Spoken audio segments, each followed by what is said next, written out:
Good morning and welcome to the original Loretta Brown Show, radio to open the heart, heal the soul, and awaken that sleepy consciousness.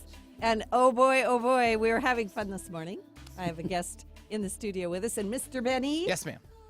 Mr. Benny runs like a gazelle in slow motion. Inside kind of joke there, folks. That's what I look like in the hallway about 10 minutes it's ago. fantastic. And seems to be trending now. Yes, it's going to go viral. And it was really awesome. And we also were talking, my guest today and I, about the fact that Mr. Benny is a jack of all trades. But jack of all trades. But we've updated it. Yes, we have. Thanks to our guest. Yes, that's right. A Benny of all trades. Because it's 2000s, right? Oh, right. But if we want to go back, which we did have to look when the jack of all trades began, it was publicly introduced in 1592 out of a booklet, Green's, I'm going to go with Groats. Yep. Okay, Groats Worth of Wit. Green's Groats Words of Wit. That's all I need to say, right? Exactly. You need to know further? Look it up. No, I don't need to know further. It was a bestseller of the time. It Yeah, was. I bet it was, too. That's funny. Mr. Groat. Green Groat. Yeah. Anyway, so instead of a jack of all trades, we're now going to be saying it's a Benny of all trades. That's right. I'm working it. I like it. I like it a lot. Anyway, this is Loretta Brown, and I'm the owner of Reiki Oasis, located right here in the greater Seattle area for the last 23 years or some crazy amount like that. I do have Reiki Masterclass coming up this Saturday, May 30th, and it is an all-day class. You have to have gone through Reiki 1 and Reiki 2 in order to go through the Reiki Masterclass. So don't try to slip in the door. Don't hide in the back. Don't find out things ahead of your time. That's the way it is. I'm just making fun. Anyway, there's a lot of people out there that do Reiki and really great teachers. It's important that you resonate with the teacher that you work with. So if you're ready to step into becoming a Reiki master, please sign up at schedule.reikioasis.com or contact me, Loretta Brown, at reikioasis@gmail.com and find out more about the class. I'd love to have you come. I had a wonderful crystal bowl healing concert last Sunday night at Bala Yoga in Kirkland, and I have to tell you, it was magical. It was just so beautiful. The crystal bowls, if you've never experienced them before, I usually use the frosted crystal bowls, and I did have some Tibetan singing bowls with me also, and my spirit drum, but the bowls are very unique. Sometimes their sounds are very piercing. Sometimes they're calm and soothing. And Sunday night, it was just magical. I don't even know what to say about it. So if you like the idea of coming to the Crystal Bowl concerts, I will be performing every month now. I'm rotating between Bala Yoga in Kirkland and Bala Yoga in Sammamish. And so the next one will be April 28th. Sunday evening at Bala Yoga in Sammamish. Get your tickets through Bala Yoga. Don't miss out. Wear yoga clothes. Bring your crystals for clearing and charging. Have lots of water. And come to have a great meditation and just feel fantastic when it's over. I also want to thank my Patreons. This is a listener-supported show, and every single dollar is so appreciated. If you want to become part of my community, go to patreon.com/The Loretta Brown Show and become part of the Inside Scoop. Now, before I bring my guest on, I'm going to do a quick astrology check-in because, yes, it has happened. It has happened today. Woo! Ta-da! Yeah! Mercury, Yeah! So excited! is going direct. Yes! Thank you, God. Thank you, Mercury. So thank you, stars and happy right planets. now. Happy. Nothing else happy. will fail. I know. So today, which is March 28th, Mercury stations direct in Pisces. Now, I have to tell you, don't let this dampen your mood. I don't want to pop your bubble, but it's still conjunct Neptune, so you're not going to be. It's still a little bit misty, a little bit foggy in our consciousness, but it's going to be clearing right up. I'm okay with that. We're working through it. Yeah, so That's all right. That's all right. I think it's all right, too. So until April, don't get too crazy, but that's only a couple of days away. So gently, gently through the weekend, all my listeners, gently, gently, because the other thing going on is the sun has moved into fiery Aries. And it did that. And then look at the beautiful weather we had in Seattle. Just like that, Aries went, yes, I'm fire. Yes, here I am. So we've got that going on. And then, of course, everybody knows the week's been just a little bit weird. And I'm just going to say that the energy's been a bit heavy. So, all I can say is hang in there. Because Chiron also moved into Aries, and it's going to be there for like 7 years. We're changing it up. We're changing Why? it Because no more. Praise Jesus. Thank you. Thank you. Anyway, and I can't take credit for Mercury moving in the sky, but... No, you cannot. I love that. Here's another great thing. You might keep that in hand over there, Benny of all trades. Yeah. Because Tuesday, Venus moved into Pisces, which is her place of magic, romance, and exaltation. She's going to be there for 3 weeks, and this is the time when you could find your soulmate. Ooh la la. Ooh la la. You could heal Gabby all likes your that one, items. too. You could heal every... It's getting better, isn't it? Yeah. And you could... aren't you available, Betty? Whoa. Where do we take a right? The hard right. Let's get back to Venus. Where is that hard right? You're absolutely right. I will give you a ding for that one, too. Thank you. Thank you. So Venus in Pisces is magical. It's going to help us heal our issues around love, money, and creativity blocks. Ooh. So if you've been like going, I'm just looking at this blank canvas. What do I want to paint? Maybe a dot. You're going to be able to move forward. And it brings in this beautiful energy of luxury and love. So during this 3-week transit, let yourself relax into love. Pay a little bit of attention to Venus, the goddess of love, and let that love just be rich and as full as the ocean. We have another thing I want to mention, and that is on Sunday, Mars moves into Gemini and out of Pisces. And Mars is the planet of war and conflict. And when it moves into Gemini, it's going to be like a refreshing breath of air, right? Because Gemini is that. The Gemini twins do represent the equal hemispheres of the brain, in case you wondered what that was all about, the evil twin, the good twin, right? So you may experience an uplift in your information input and output. You might find yourself speeding into conversations, wanting them.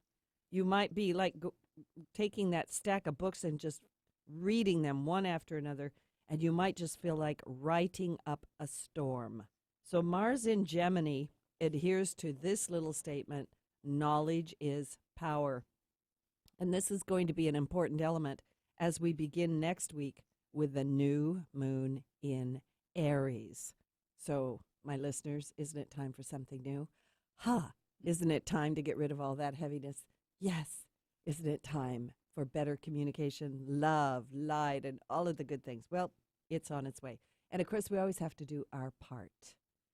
Now, my guest today is a good friend of mine. I'm making a quick segue. That's great. Yep. Benny's looking at me. Yeah, like, enough about me. Enough about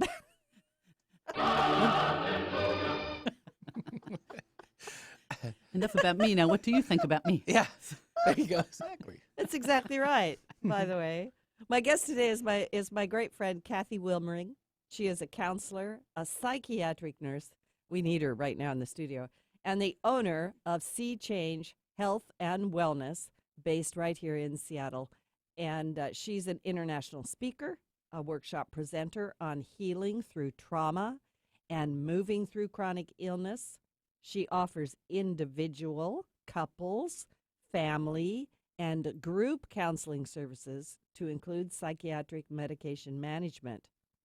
She uses a very eclectic, whatever works approach that includes all the factors that affect you, to include your family, your friends, your experiences, your spirituality, and so forth. And today we're going to be talking about her 2 workshops coming up, and also music as medicine, using your voice as medicine, how to calm anxiety, find personal peace through mantra, mudra, and breath. Now, Kathy, tell us just a little bit about yourself, and how did you get into all of this? That is an enormous question, and so Yes. I will not take 45 Kathy. minutes for this one. Kathy of all trades. That's pretty silly. Well, there were a couple of entrees. One is that I work with people that have been through hell, in addition to people that have just been through like purgatory and stuff. And so, really, people need every tool at their disposal to get through really hard stuff. And so, traditional psychotherapy and medications are not enough. And so, I went hunting for lots of tools. And some of them we've hunted together as we've traveled all over the world. Yes, we places have. like India and Nepal and Tibet. And we've gotten to be with indigenous healers and then just plain old wise people.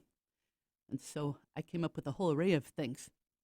Then, in my particular world, I was working and I was hit head on in a car collision and had pretty massive results from that, including a severe onset of multiple sclerosis. And although I rehabbed myself the first time, I was then rear-ended really hard and developed the second worst kind of multiple sclerosis and went down, down, down. And so, if anything can make you anxious, it is that particular disease, because you don't know what's going to happen, or otherwise, in my case, it looked like I was going to become a total care patient in a nursing home. Mm-hmm. And so that is a very strong enticement to learn everything you can to get out of it. Yes. And so that's how I've come to all the different modalities that I've learned. Well, one of the reasons I wanted you on the show today is because you are probably one of the most inspirational people I know. And I hope you don't mind me sharing this with the listening audience, but I want them to not only appreciate your absolute command of what you do, like your intelligence and your training, but also the big heart that goes into everything that you do. And it comes from your personal experience, because when I first met you, which I don't even know when that was now. 1999. Is that when it was? 1999? You were walking with 2 canes, and you had a lot of trouble getting around, and now you still have your canes, but you are pretty functional. And I've watched you go through an array of things to get there. Actually, the only time I need it now is when I have to stand in line, like at the airport when you have a long security line. Mm-hmm. Otherwise, I usually don't need it, except for like once in a great while. Yeah. And I just want the listening audience to know, and people that love Kathy, I know some of you are listening, that I remember climbing in the Himalayan mountains with Kathy, and she's got her canes, up she's going and down she's going, and we did Reiki every day. You remember that? And therapeutic touch. We sure did. Therapeutic touch and Reiki, and you probably were doing Qigong and all kinds of other things too. Yeah, once I learned it, yes. Yeah. So this idea that we can bring together these 2 divergent worlds of the medical and holistic approaches to our health and wellness, I think is imperative. Sounds very Gemini to me. It does, doesn't it? It's perfect for the show. I was thinking about that too, like, yeah, it's 2 things. Yeah, I really like the idea that nothing is bad in itself, and what's been difficult as I walk in both of those worlds is to hear how both sides trash each other. Yes. And really each one has, each way of approaching has its place. Yeah, it does. In my own work, I run into the same thing, and I always tell people, listen, sometimes you need, carrots, and sometimes you need beans, right? But Western and Eastern philosophies and medicines and approaches actually can complement each other, right? Yeah, and the more we walk into being able to respect each side, the more we also see similarities. Right. Especially when you look back to how things started. Yeah, yeah. So you've been on quite the journey. I have. Yes, you have. And Kathy and I also do a lot of mantra work together. Yes, we do. And you could just explain to the audience, what is a mantra? What is its purpose? What is it? A mantra is some syllables that go together that people have found over thousands of years create impacts on different parts of your body and different parts of your psyche. And they're their own kind of medicine. So in other words, you figure out what situation you're in and what kind of quality you need or what way you want to develop. And then there are different mantras that go with each of those. Yeah. I think of it, like I said earlier, I think of it like medicine or the Vedic chants. Excuse me, I have to clear my throat. The Vedic chants to me are prescriptions, but they're sound prescriptions. Yeah, because we are all, if you think about it, we're mostly water. And so we all have, no matter what we do, we have waves pulsating through us. And so a lot of times when the waves are not going, how do I say, in harmony with each other, then that creates issues, different health issues and different spiritual issues. So mantras are a really good way to organize the way our electrical impulses go throughout our bodies and, basically our fluid structure. Yeah, our fluid structure. I think of it also, I'm just adding to what you're saying, like when you do a mantra and you're doing it out loud, the tongue is flicking up against the soft palate and creating a something as well as, I'm going to say, the sacred geometry of the mantras, because it creates that geometry or that sound frequency. Right.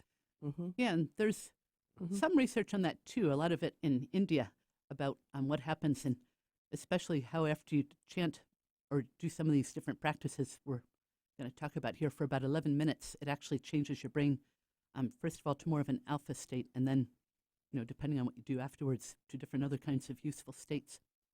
I think that's awesome. I love that because, like for my own self, I find that when I do mantra, like you say, 11 minutes is great. It calms me down, or it quiets the brain, or it silences the minions that serve the Dark Lord up there, right? Yeah, it's so interesting. You go in, you can, depending on who you are and what you need, you can go into this really deep silence that's really healing. And it's really funny to think that there's sound and silence together, but there is. Yeah, sound and silence. Actually pretty delicious. Yeah, it is. Yeah, and I think it's important, too, after we do mantra or sound work, that we're quiet for a bit and let it move through, or let ourselves absorb it. Kind of like when I was doing the crystal bowls on Sunday night. Just quiet now. Just be with it. Yeah, because it is nutrition, and I really like birthday cake, and so it's as good as birthday cake. Birthday cake. All righty. Okay. What is a mudra? A mudra is different hand positions that you use to create different impacts in your body. So I think, as you also know, Loretta, our body is filled with different points, and energy goes between them and electrical impulses, and they create different experiences in our body. And so over thousands of years, what people have found out is if you hold different points together, then you create different experiences in your body and good helpful changes in health and spiritual connection. And the fingertips are really rich, and endings, like both nerve endings, if you're talking from a Western perspective, and then also energy points, acupressure points, or nadi points, if you're talking from a Chinese or an Indian perspective. Right. So doing the mudras, like their hand positions. Yeah, like you might, right now I'm touching my thumb to my fourth finger, and that invokes earth element. And actually, that's one of the things that I used to have to do a lot when I was getting over a lot of my multiple sclerosis, because, I'd wake up and my one leg wouldn't be working, and I'd be like, I have to get up and go to work. How is this going to happen? So then I'd hold these positions for a while, and then I also have tremors, especially on my left side and sometimes on the right. So I'd hold it. My hand would be like shaking. Oh, wow. And it'd be really hard to keep it together. But after a while, it would start to be able to calm down and connect. And then it was like I felt this flow through my body, and my leg would mellow out and, stop doing the lovely things it does where it won't support my weight. and so forth. Where did you get that idea to hold that, as you say, the earth circuit? Yeah, well, I wish I could say I got it for myself, but when we went to India, we met a woman named Sri Chakravarti. I remember. And I bought her book. And so this is in the back, although it's not for, it doesn't say for conditions like this. One of the things I had to do was a lot of experimenting, and I found this one was exceptionally useful for helping my body to start working and get out of bed when it needed to. So, I don't know why my voice is clogged up. I apologize. The mudras and the mantras then, so the mudra can work by itself and the mantra can work by itself. And when you put them together, then you've got something even more powerful, or?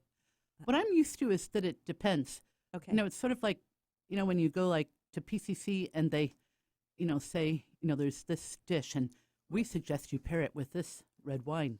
And so if you put it with a certain kind of white wine, it probably wouldn't taste too good. But if you get the right red wine, then you're good. I'm just thinking you could have like the list of red wine mantras and the mudras and the list of white wine mantras and mudras. Yeah, the lucky thing is it doesn't raise the price any. So how did you get interested in working with anxiety and trauma and things like that? Well, I'm trying to remember back into the dark ages here. And so I started working as a nurse, and I worked in different places like the Appalachians and the Ozarks, and saw a whole lot of poverty and trauma there. And then got really interested in public health, where you go into people's homes and usually dealing with people that are quite amazing because they're living with, multiple impacts like poverty and family trauma and historical trauma and everything else like that. And so regular things, like I was mentioning before, were not enough. They were good, but there had to be a lot more. And so I started experimenting and reading, and eventually found some different teachers. And one way was by going and volunteering at this workshop, because I could afford to go, and helping out the different teachers who were, different people from complementary modalities. Mm-hmm. And so learned a whole lot of things like Qigong and sound. And then afterwards, I really didn't have to specifically be directed because everything was so fascinating. And it was so fascinating to me that we could use our own bodies and our spirits as tools.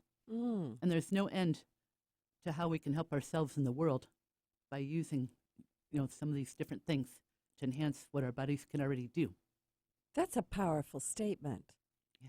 No, Kathy, it's really powerful. The idea that we can use our bodies, right? Mm-hmm. And using these modalities or techniques that are out there that we can help ourselves, because a lot of people feel so helpless. Yes, especially if you have chronic illness or if you have trauma and flashbacks and different kinds of things like that going on, and it feels like things will never end and you can't get out of it. These are so helpful for those situations. And I'm also thinking about, like a lot of my clients, especially during this winter, have shared with me what a dark, heavy winter it has seemed. Mm-hmm. Like the heaviness of it. People's depression has been up. Last week, I was talking to someone saying, I've never had so many clients come in, and they're not really saying they're suicidal, but they're like, what's the point? Like hopeless. Where is hope? Mm-hmm. Where is hope? Yeah. Yeah, that's true. I have actually had a lot of suicidal people the last couple of months. So I think that in this time that we need to hear what you have to say more than ever, because you not only are a living example of what you teach, but you have great knowledge to share with people regarding that. Yeah. I love how happy people are when they do start to learn that. Just like, ooh, ah. Yeah, because it makes it easier, right? It does make it easier. And this doesn't mean everything is a laugh or a hop and a skip or whatever. You still have to do your work. And and I'm also hearing, I didn't mean to butt in, but I'm also hearing you say that a lot of the techniques or the things that you teach people, they can take with them. It's like the toolbox that you could just have with you. You don't have to be carrying a bunch of devices or, a big suitcase full of, supplements or something, right? That's right. Just say no to having to pay extra baggage fees. because you have it with you. Yes, you do. Anyway, this is Loretta Brown. My guest today is Kathy Wilmering, counselor, psychiatric nurse, and owner of SeaChange Health and Wellness. We're talking about music as medicine. We're going to be talking more about it when we come back after the break. Don't go away. This is Loretta Brown.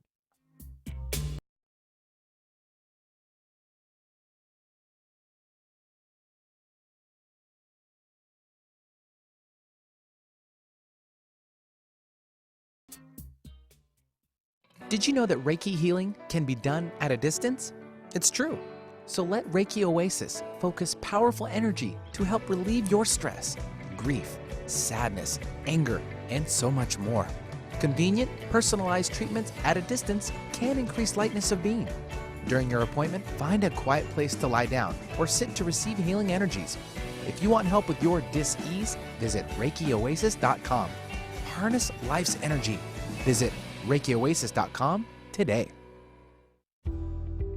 Did you know as many as 15 million Americans have been diagnosed with COPD, chronic obstructive pulmonary disease? Sadly, COPD is the third most common cause of death in the United States.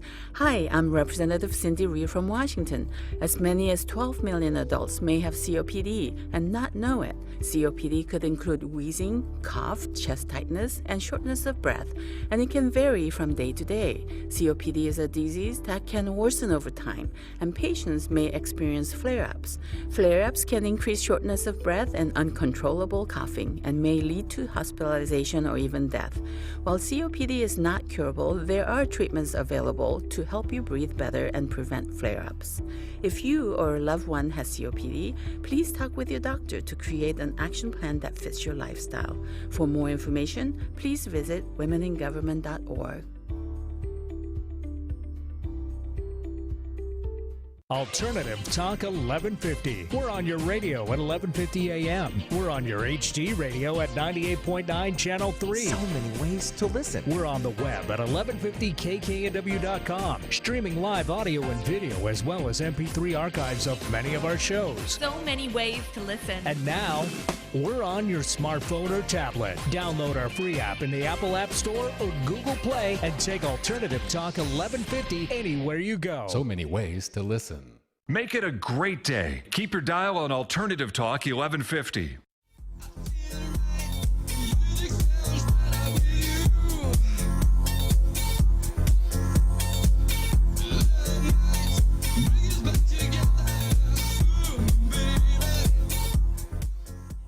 Welcome back to the original Loretta Brown Show. I love the music that Benny puts in there. So that would be Stardust. Music sounds better with you. Oh, music sounds better with you. Yes, it does.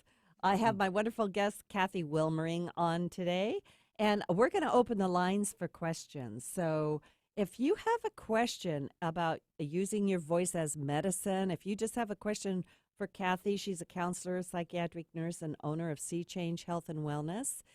You want to give us a call in the studio. The number is 425-373-5527 or 1-888-298-5569. And I might also add, if you just want to call in for a little angel message, please join us on the air. We'd love to have you. So anyway, we're talking about, like I said, using your voice as medicine. We're talking about mantra, mudra, and things like that. Kathy, I know that you've been to other cultures. I know you've done a lot of studying, right? Mm-hmm. How do other cultures incorporate mantra and mudra into either their lives or their health and wellness? Talk about that a little bit. Let's see, that is a big question. Mm-hmm. And so I'm familiar with, for example, some of the Asian cultures. Yeah. Where people weave that into every day. It's sort of like eating. And so. Sort of like easy eating. I like how you said that. Like brushing your teeth and eating and then mantra. Yeah, because you really need your nutrition. And sometimes mantra before eating. Yes. Depending on your situation. Yeah. Yeah. So people use it that way and use mudras the same way. And I was serious, and I was talking about them as medicine and as past personal peace, both, because there are certain ones that I'm used to that people would do as a group just that would be generally done throughout the culture, but then there's very specific ones for your situation. What makes your voice uniquely medicine, right? Because the title of your workshop is Using Your Voice as Medicine. And I'm thinking about the fact that, I'm a musician, so I play instruments, and I know you do too. But what is the uniqueness about our voice, and what makes it more powerful, or is it? Two things. One is our voice within us, and the other is our voice as we connect with other people. And so the first thing is that our voices vibrate in us, and like I was talking before, vibrate all the fluid in us. And this can have positive results or difficult results depending on how we're using it. Mm-hmm. Mm-hmm. And so there's very specific ways that we can use it, mantra being one of them. And when we do mantras, we do move our tongue in different ways and touch our palates. That creates different vibrations that actually go into our brains and create good conditions for learning and focus and for calming ourselves and actually for spiritual connection. Yeah. So that's just a few of the ways. And then also, of course, it doesn't go just to our brains, but it also goes to the rest of the body too and provides different kinds of vibrations so that we have our own ultrasound therapy within ourselves. Mm-hmm. And then it's so interesting to read about growth and development, like baby in the womb and so forth, growing up and coming out and then growing up, because we are uniquely configured so that we respond to the human voice. And so even in utero, we're responding and learning to feel connected and soothed by that, or otherwise, unfortunately, sometimes the other way around, depending on how things are going. Right. So those are some of the ways that our voices can be our medicine. Yeah, I'm thinking, like babies in the womb. When I was pregnant with my babies, which has been a few years ago now, I played the piano all the time. And I remember that after my son was born, that if he was upset, I'd stick him under the piano and just play, like a baby grand, just stick him under on the floor and play the piano, and it would calm him down. And this idea that, if we were to sing to our babies, if we talk to our babies, it will help them grow, I think is real. You know? Yeah. There's a great story, and I don't know, I wish I knew who it was to attribute it to, and it's true, about a little brother, and they told him he was going to have a sister, and so he sang, they sang a song every day. So the sister was born and became critically ill and was in the neonatal intensive care unit, not expected to live. And so the mother wanted the brother to come, and they wouldn't. So finally she just stomped her foot and insisted. And so he came and he sang the song that they'd sung all through pregnancy. Oh. And the little girl started to get better at that time and ended up going home. And that's so sweet. That's a sweet, sweet story. Yeah. Yeah. I love that story. Me too. There's also that story about the monks, and I don't know which monks it was, right? You know that one. Mm-hmm. Yeah, that's right. Because that was the other thing I wanted to say, too, when you were asking about how other cultures use sound. Yeah. And they use them for group cohesiveness. And it's so interesting when you sit in a group and have people do mantra together, because all their issues and strengths come out in that chanting. You see some people striving to be heard the most. You see other people who are kind of afraid to let their voices come out. And then, you see people that are striving to harmonize, and sometimes people that are just enjoying the mix. And so as groups sound together, they become more as one. And so that helps soothe a lot of things. I agree with that. I think there's something about the raising of the voices together, the joining of the voices. And, I talk a lot with my clients and people about finding our voice. Like, do we even have a voice? Are we able to say what we need, or are we not? Mm-hmm. And then there's this thing also, like the difference for me between chanting together and being in a choir together is that sometimes in choir we're like, oh, my voice isn't good enough, or blah, blah, blah. And when we're using our own voice as medicine, your voice is perfect. Yes, Yeah. I like that. The whole thing that you don't have to be a musician And as a matter of fact, if you're one of those musicians that's into perfection, it will actually get in your way. Yes. And on the other hand, then a mantra practice will be very good because it can move you beyond that really stifling perfection. Yes. Need for perfection, I mean. Yeah, need for perfection. I'm also being with, there's a couple of questions I have you may or may not know the answers to, but I'm thinking to myself while you were talking about, when we do mantra, of course, you and I are in the Vedic chanting, so that's a certain type of mantra. It's different than kirtan, right? Yeah. And also, because we're chanting Sanskrit or we're chanting a language other than English, we could chant, I am so awesome, right? So can you talk to that a little bit about what is the difference in there? Does it matter what we chant, what our mantra is? Yes, it does matter. And one of the things that's fascinating about the origins of language is that it wasn't always words, the way we think about words now.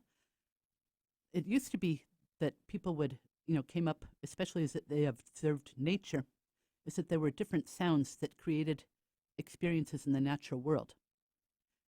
For example, if you wanted something to grow, there would be certain sounds that enabled that and enlivened that, your seed or your whatever, so that you could have things sprout and grow. You mean like singing to the plants? Yeah, except for it wasn't even singing as I understand it back then from what I've heard and studied. It was more like you would make sounds, and those sounds grew into some of the sounds that we use now in mantra. And as that went on, sometimes it's hard for people to just be with sounds, but they start getting pictures and stuff that goes with it. And so, from what I understand, that is how people came up with different gods and goddesses that went with some of the sounds. Oh, that's fascinating. Yeah, and it wasn't so much that it always had to be, this particular goddess or that, but that was what came out of people's experience. So it was sort of, if I could say, intuitively done? Yes. Or with deep listening, kind of listening when you're very connected to the earth, and then you're open, and then you hear what's, with the earth, but also what's inherent in it and what's beyond it. I love that because, in my temple class, I was talking last month about knowing our real name. Like, what is the name of something? Yes. And what is, what is the true name of the goddess, right? If we call her Isis, is that her true name, right? Or is it more sound? And like, what is our true name? My name's Loretta, but what's my true name might be some kind of a sound. Yeah, exactly. Right. That is very good. And then, what you're saying about whether it matters, like, which language we chant in. The useful thing about chanting a language that isn't spoken routinely anymore is that it gets us beyond our associations to it. And a lot of times that gets us unstuck. Yeah. But of course, it's fine. Many of us have prayers and different things that we're used to saying or singing or whatever, and that's also good. This is just different in the way it goes. Yeah, I for my own self, I really like chanting in the different language because, like you say, I'm like, number one, I have to really work on it. Like, I have no idea what I'm saying. Like, I hope it's right? But the other thing is, I can't. It gets past my logic brain, which is Yeah, and in Western culture, we're pretty stuck on logic brain. Yeah, we're pretty stuck in there. So it's good. It's just, it needs company. Yeah, it sure does. So I want to talk a little bit about breath, because breath and breathing is super important, right? And also because we're touching on how to deal with anxiety and trauma, which we'll get more into in just a minute. But talk about the breath. What's the importance of the breath? I mean, don't we breathe all the time? Well, I've noticed that most of us do. However, most of us do breathe. Yes, but in my over the years as working as a nurse practitioner and psychotherapist, I've noticed that there's much of the time that when we don't breathe, and that's what creates some issues if we don't not breathe correctly. So when we're anxious or when we're worked up, right, what happens to our breath? Yes, when we're pissed off or when we're anxious or when we're very We're like, dysregulated. Listen here, you. That's right. Right. Yes.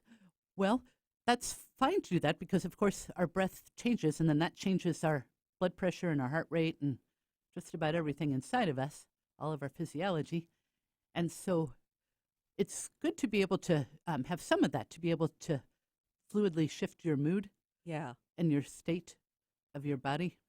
And so the problem is, though, when you get stuck in one form of breathing and being, that gets you in trouble.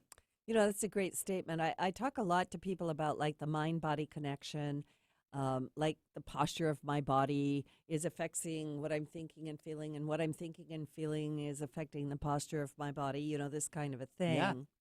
And sometimes the very simplest things, like I remember my mother used to say, all right, everybody out of the house, go run around the house 5 times and come back and see if you're better, right? Mm-hmm. And it would totally shift not only our mood and our energy, but our physiology. It would change us. Yeah. Yeah, and if you're too focused on something or if you can't focus enough, it's helpful to shift your breathing.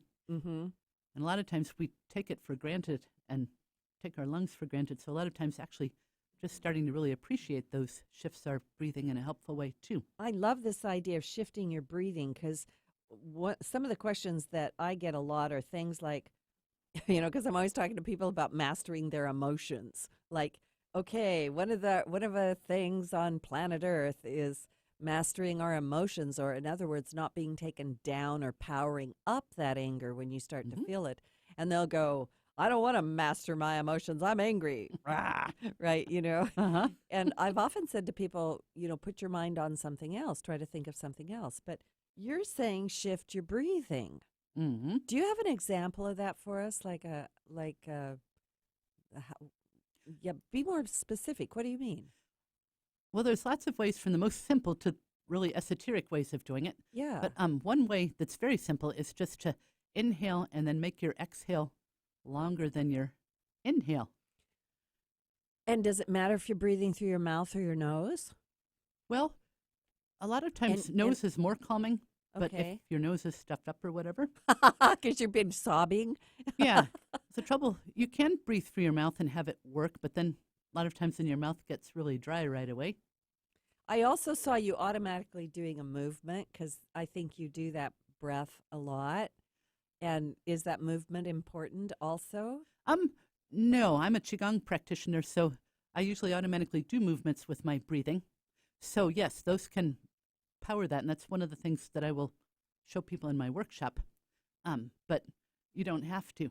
So sometimes you can even just breathe in your nose, hopefully, and then like count to 3, and then breathe out and make that longer.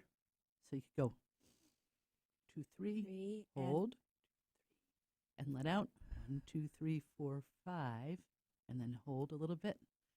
And Okay. that will shift things. All right.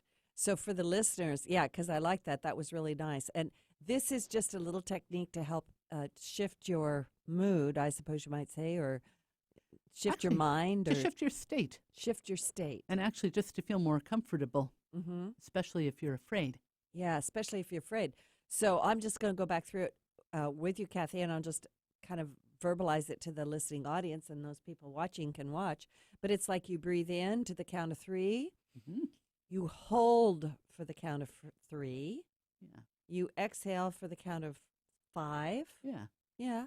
And hold for the count of 3. And then do it again. yes. Yeah. And those numbers don't have to be exact. Right. You just experiment to see what works for you. Right. Right. And I'm imagining too, because I know what it's like when I'm anxious and kind of riled up, and then I start to breathe and calm down, and my breath will slow. Right. So I'll be able, like in the beginning, if you're upset, you might just be like, right. You know, you're just trying to get the air moving, and then after a little bit, you'll find you'll be able to take a breathe in. You'll be able to slow the whole thing down.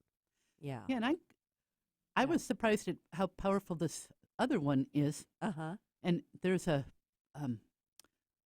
teacher whose name was Yogi Bhajan. Yes. And so he came up with this, or well, he learned it. I don't know if he heard it himself or learned it over generations, from his teachers. Right. But I've even used it with some of my clients with schizophrenia when they're upset, and it even works then, which is saying a lot. And that's the exercise you just gave us. No, this is one I'll just say really Oh, quickly. you're going to 'cause do it's another very one. quick. Okay, good. Yeah, so you just breathe in, and then inside yourself you say the word victory, Victory. and then breathe out.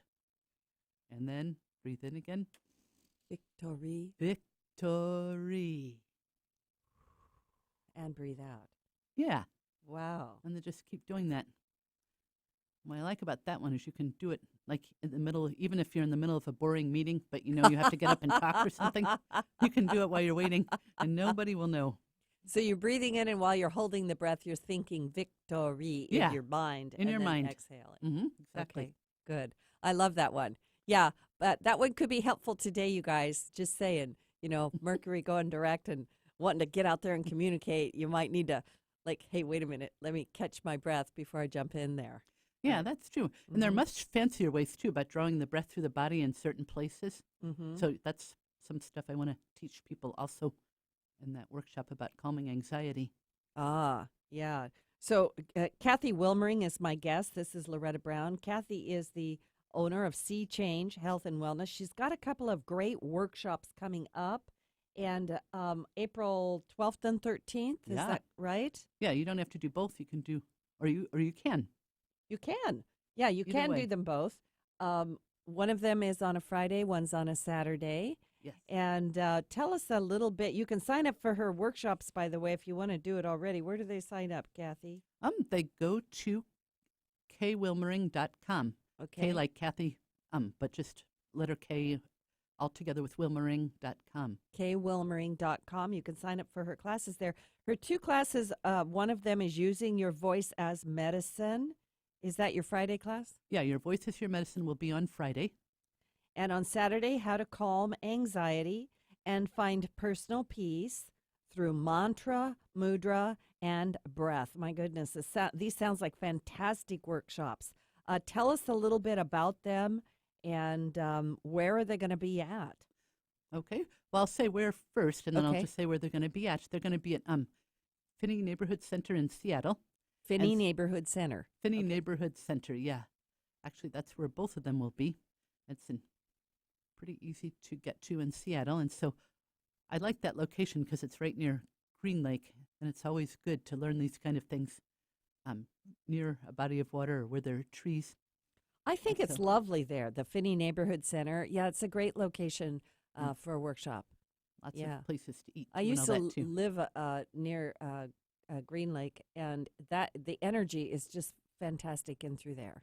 Yeah, I agree with you. The body of water is important. Yeah, but Yeah, it's more important actually what we do, though, actually, too. So yeah. what I am planning for the Your Voice is Your Medicine workshop is to actually go more deeply into mantra and have people experience for themselves the effect on their own bodies and their own spirits, actually. Mm-hmm. And so there'll be a lot of experiential work. I'll talk some, too, about how that works in your body and how more specifics about how other cultures use it and go from there. I love this idea. I love experiential workshops because, I love lecture, but at some point, when we experience it, I think that's just very powerful. Who can benefit from this workshop or these workshops? Well, I can't think of anybody that can't actually, but especially with people that are ready to transform themselves, like to come to a new place with, either a physical health challenge or otherwise just in their lives in general. So those people in those positions will benefit the most from it. I'm going to read off of your flyer here about your voice as medicine. And she writes here about, it's just her ad for it, that at this workshop, Your Voice is Your Medicine, Kathy Wilmering is going to share simple but powerful ways to use voice and music to help you reduce pain, calm stress and anxiety, boost your focus and productivity, increase your happiness and your inner peace. Do we have any inner peace? We need some. Feel more centered, grounded, and safe in your body. That's a huge one, Kathy. And strengthen your healthy response to negative energy. Yeah. Yes, we have so much of that just culturally going on right now. It seems like it's really a good time to put out some things that people can use, some tools. I think that alone strengthen your healthy response to negative energy, because I know people are like, "What did she just say?" or roll their eyes in their head. But yeah, we have got so much negativity going on, and I'm an empath, and I know you're an empath. A lot of people are empaths. We're having a very difficult time trying to hold our own. And then a lot of our physical maladies are coming from that stress and that anxiety and even the trauma that we're receiving almost on a daily basis. Yes. Yeah. So your simple but effective techniques are really for everybody. Kathy also writes, participants usually finish this workshop happy. Yes, they do. I'm a cautious person, so I never say 100% because I am cautious, but yes. Well, there's always that person going, "What are you doing with that happy stuff out there?" That's right. You can't make me happy. Yep. You know. And I don't think I'd want to make somebody happy that didn't want to be made happy anyway, because that would be pretty rude. Yeah, I think so too. Now that's your Voice as Medicine workshop. The other workshop is called Calming Anxiety, Personal Peace through Mantra, Mudra, and Breath. To remind you, it's Saturday, April 13th from 9 a.m. to 4 p.m. and at Finney Center in Seattle. And in this workshop, you will get tools and practices to relieve anxiety for yourself and or your clients. So if you work with people, this would be a great one to come to. Yeah, that's what I love about any kind of work like this is when we help ourselves, we also automatically have tools to help anybody we work with. Yeah, and I love that because it's so important that those of us that are caregivers, caretakers, teachers, counselors, Reiki practitioners, whatever, that we make sure that we take care of ourselves. And often we do need to have something very quick that we can turn to. Yeah, and Yeah. even, a lot of times we don't think about the people that live with somebody with a severe anxiety disorder. If you live with somebody that panics all the time or has flashbacks or whatever, that also impacts your mental health. And these kind of things that I'm talking about also help someone in that situation, in your situation. Yeah. Yeah, that's exactly right. Other things that are written about her calming anxiety workshop, or that in this workshop you will get a solid scientific grounding in how the body creates anxiety and how you can manage it. And I love this one, Kathy, a road into a profound spiritual connection so you feel grounded and loved no matter what. No matter what. Yeah. My goodness, we just need that, don't we? do. Yeah. Yeah, because that will take us through anything. Yeah. I think many of us are feeling ungrounded, and when we feel ungrounded, we feel afraid. Yes, we do. Yes, we do. So tell us a little bit, where can people get a hold of you? Well, definitely through my website, Mm-hmm. which is KWILMERING.com. I love that. Thanks There's for that one. spelling it out. Yeah, it's always, and then through phone, of course, 206-632-9522. And I don't know if email is too long to remember, but SeaChange@comcast.com. That's probably Okay. easier. And it's SeaChange, SEA change. Like the ocean. Like the ocean. Yeah. And no, these shows are archived. People can go and listen to them again, and you can get that information. And I also understand you're offering a discount to my listeners today. We love discounts. Oh, really now? I'm so surprised. I thought everybody We would want to love pay full discounts. price. Yes. If you want a discount to the workshop, pay attention.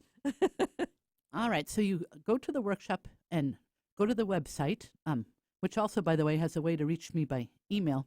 And so you sign up for the workshop of your choice, or both. You also get a discount on that. And so the way I would work it out is you would sign up there, and then I'd get the registration. And if you would let me know that you had signed up from Loretta's show, then I will give you a rebate. Perfect.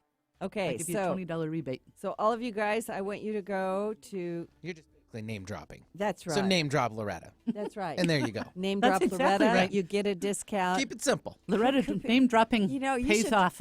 Try that at other restaurants and Oh, that's a good thought. just mention, hey, I'm a friend of Loretta Brown. I don't know what's going to happen, but, you never know. My mother did that once, and it worked great. Did it?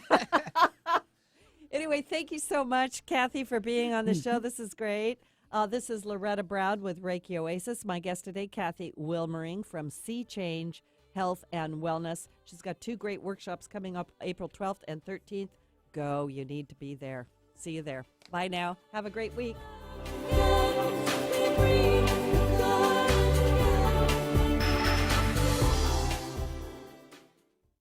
The views expressed on this program are those of the host, guests, and callers, and not necessarily those of KKNW, its management, or other advertisers. Contests are the responsibility of the host of this program and not KKNW. This is Alternative Talk 1150 AM, KKNW Seattle, and KNUC 98.9 HD3 Seattle.